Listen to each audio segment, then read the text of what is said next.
नमस्कार। आज हम बात करेंगे सीबीएसई के उन नए नियमों की जो खासकर 10वीं क्लास के स्टूडेंट के लिए जानना बेहद ज़रूरी है।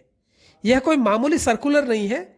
समझ लीजिए, यह आने वाले एग्ज़ाम का पूरा खाका तैयार करता है। और इसका मकसद क्या है? मकसद है इवैल्यूएशन को और भी बेहतर बनाना। तो चलिए देखते हैं कि स्टूडेंट्स के लिए इसके क्या मायने हैं। तो आज हम क्या क्या जानने वाले हैं। सबसे पहले देखेंगे कि यह बड़ा अपडेट है क्या। फिर साइंस और सोशल साइंस के नए ब्लूप्रिंट को समझेंगे। इसके बाद उन 4 नियमों की बात करेंगे जिनका पालन करना बहुत ही ज़रूरी है। उस फाइनल वार्निंग पर भी नज़र डालेंगे जिसे हल्के में बिल्कुल नहीं लिया जा सकता। तो चलिए शुरू करते हैं। सबसे पहले बात करते हैं इस बड़े अपडेट की। आखिर बदल क्या रहा है? जो सबसे बड़ा बदलाव है ना, वो एग्जाम के क्वेश्चन पेपर के स्ट्रक्चर में है। और हाँ, इसे कोई छोटा मोटा बदलाव समझने की गलती मत कीजिएगा। यह एक बहुत बड़ा चेंज है। यह पूरी तरह से इस बात पर को बदल देगा कि स्टूडेंट्स अपनी आंसर शीट्स में जवाब कैसे लिखेंगे। तो चलिए सबसे पहले साइंस की बात करते हैं। समझते हैं कि इसका नया फॉर्मेट कैसा होने वाला है। तो अब साइंस का पेपर 3 अलग अलग सेक्शन में बटा हुआ होगा। और ध्यान रहे, तीनों सेक्शन ही मैंडेटरी है, मतलब कोई भी सेक्शन छोड़ा नहीं जा सकता। अब साइंस के पेपर में सब कुछ एकदम क्रिस्टल क्लियर होगा। सेक्शन ए होगा बायोलॉजी, सेक्शन बी होगा केमिस्ट्री और सेक्शन सी होगा फिजिक्स। मतलब कोई कंफ्यूजन नहीं, सब कुछ साफ साफ। सामाजिक विज्ञान में भी ठीक इसी तरह से है।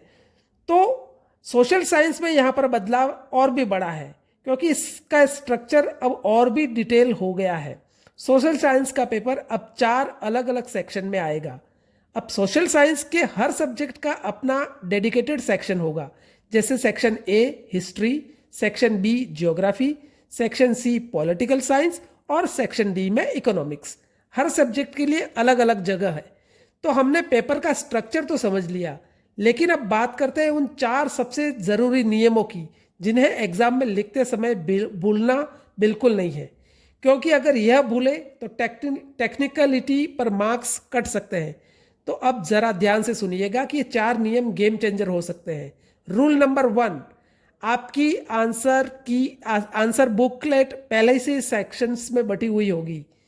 यानी कि रूल नंबर 2, जवाब सिर्फ और सिर्फ उसी सेक्शन के लिए लिखने होंगे। जैसे कि हिस्ट्री में हिस्ट्री का ही लिखना है, ज्योग्राफी में ज्योग्राफी का ही लिखना है। रूल नंबर 3, अलग अलग सेक्शन के आंसर्स को मिक्स बिल्कुल नहीं करना है। और चौथा, इन रूल्स को फॉलो करना ही नहीं है, नहीं तो 0 मार्क्स भी मिल सकते हैं। 0 मार्क्स की पेनल्टी, और अगर यह नियम तोड़ा तो नतीजा बहुत सीरियस है। सर्कुलर में साफ लिखा है, अगर जवाब मिक्स कर दिए तो उन्हें चेक ही नहीं किया जाएगा, मार्क्स मिलेंगे 0। जी हाँ, सीधे सीधे 0। यह नए गाइडलाइंस का सबसे ज़रूरी नियम है जिसे याद रखना। इसमें कोई भी अगर मगर की गुंजाइश नहीं है। यह पेनल्टी फिक्स्ड है, उस पर कोई बहस नहीं होगी। और अब बात करते हैं फाइनल और सबसे सख्त वार्निंग की।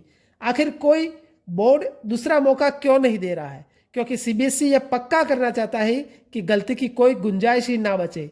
सर्कुलर साफ साफ कहता है, इस तरह की गलतियों को रिजल्ट आने के बाद वेरिफिकेशन रिवैल्यूएशन प्रोसेस में भी ठीक नहीं किया जा सकेगा। मतलब जो गलती एग्जाम हॉल में हो गई वो हो गई, उसे बाद में सुधारने का कोई रास्ता नहीं होगा। और बोर्ड इस मामले को कितना सीरियसली ले रहा है इसका अंदाजा इसी बात से लगा लीजिए कि उसने सभी स्कूल्स को निर्देश दिए हैं कि प्रैक्टिस के लिए प्री बोर्ड एग्जाम भी इन्हीं रूल्स को लागू किया जाए ताकि स्टूडेंट्स पहले से ही तैयार हो जाए। तो स्टूडेंट्स, अब मैं अंत में यही बात कहना चाहता हूँ कि आने वाली परीक्षाओं को अच्छे से लिखें, ध्यान से लिखें और हर एक सेक्शन को पढ़ पढ़ करके लिखें। और किसी प्रकार के डाउट के लिए नीचे कमेंट सेक्शन में आप ज़रूर लिखें।